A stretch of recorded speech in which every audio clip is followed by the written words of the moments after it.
thanks for watching Orange Dragon, the channel where I show you all of the many things that you can do besides do what everyone else does and become a more interesting person. So, I did another thing for my aunt's story this week. She wanted a character analysis, like, not an analysis, she does that. She wanted a drawing for one of her characters who is a dragon. And I draw lots of dragons, so she decided that I could do that for her. So I did that, and so you'll notice I didn't do what I usually do when I draw things, which is like detailed shading and everything, because this is like for a character, and so what I wanted to do was basic shape and the colors of what it was supposed to be. So I just kind of did that. And I had a lot of fun doing it, so I hope that you enjoy watching this video. So I always start out with circles. The main body is always a bigger circle, and then like in the back you do a slightly smaller circle, and then the head would be the smallest, of course. And then here I'm doing the legs. I always just kind of do lines at the beginning, and then bring it down. And then I always end up like redoing the neck because it kind of comes down weirdly at first, but then I have to go back and do it. For the head, I just kind of draw out a random shape, and I see how much I like it, and sometimes I'll change it a lot, sometimes I'll end up with a good one on the first go, and that's always nice when that happens. I like to make the front legs a little bit thicker than the back legs, because I've seen that in like lions and stuff, and I think that that's a cool look with that. It looks kind of interesting and bold and everything. You'll see that I have a little book in the background. I did little head profiles for a whole bunch of different kinds of dragons. Previously did this just kind of for fun while I was sitting at school. And so I used that profile when I was doing this dragon because I thought that that was a good look for this particular character. So the feet are probably the hardest part. The feet and the eyes are the hardest part. You'll see my back legs. I changed my mind about how I was going to draw them, and I made them look less like standing on tiptoe on your feet and more like a wolf's legs would be. I have to put a flat surface there too to make sure that they're all level, otherwise I'll get some legs longer than other ones and that looks weird. So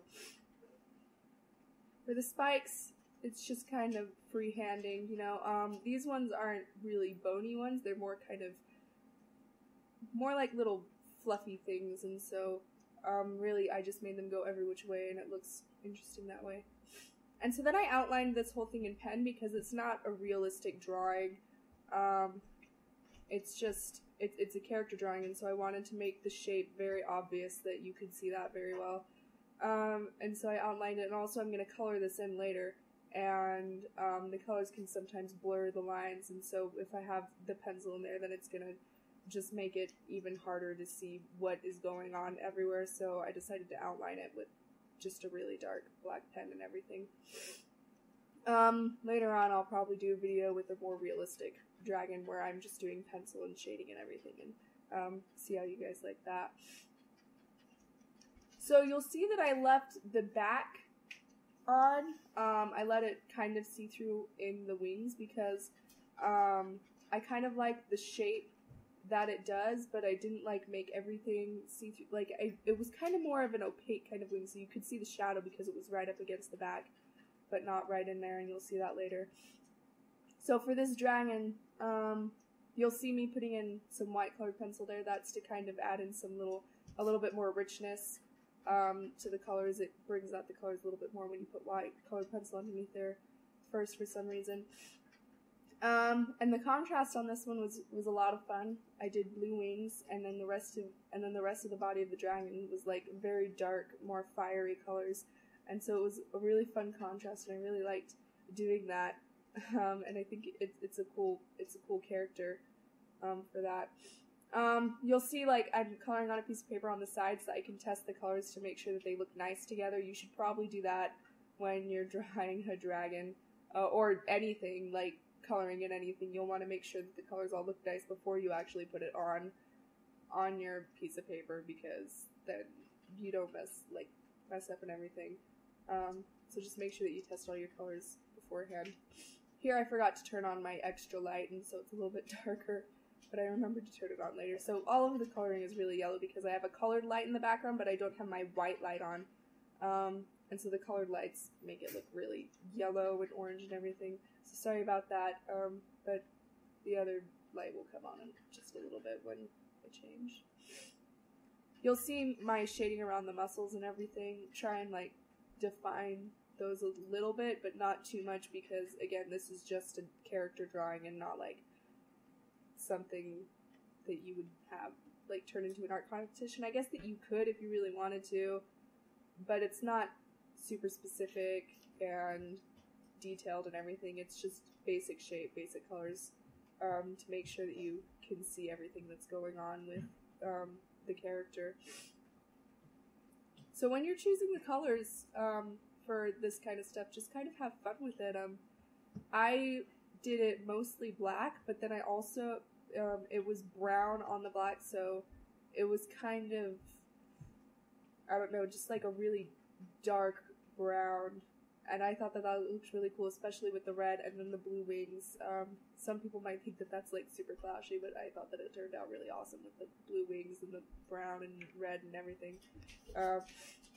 And it all comes out really nice. So I'm using watercolor pencils here. Originally I wasn't going to do the watercolor, but like my pencils just kind of came out really rough and everything.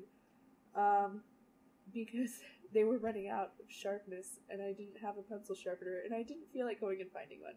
And so I just decided to smooth it all over with the watercolored, you'll see here. And it brought the colors out a lot more, actually. So that it was a lot richer and more of like what I was wanting with the colored pencils, and so I was glad that I ended up painting it anyway.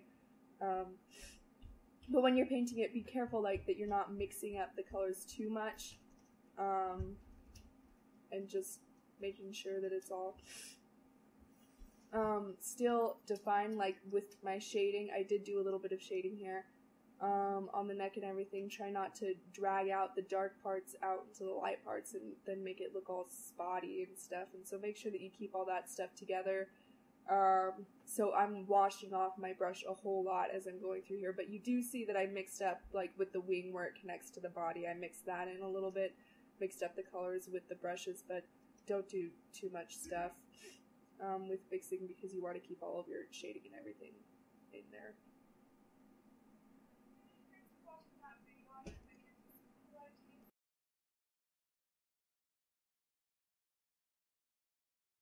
Thanks for watching that video. I hope it gives you some cool ideas for anything that you might want to do. If you liked it, please give me a like and a subscribe, and comment below anything you might want to see me do in any of my upcoming videos. And see you later. Have fun.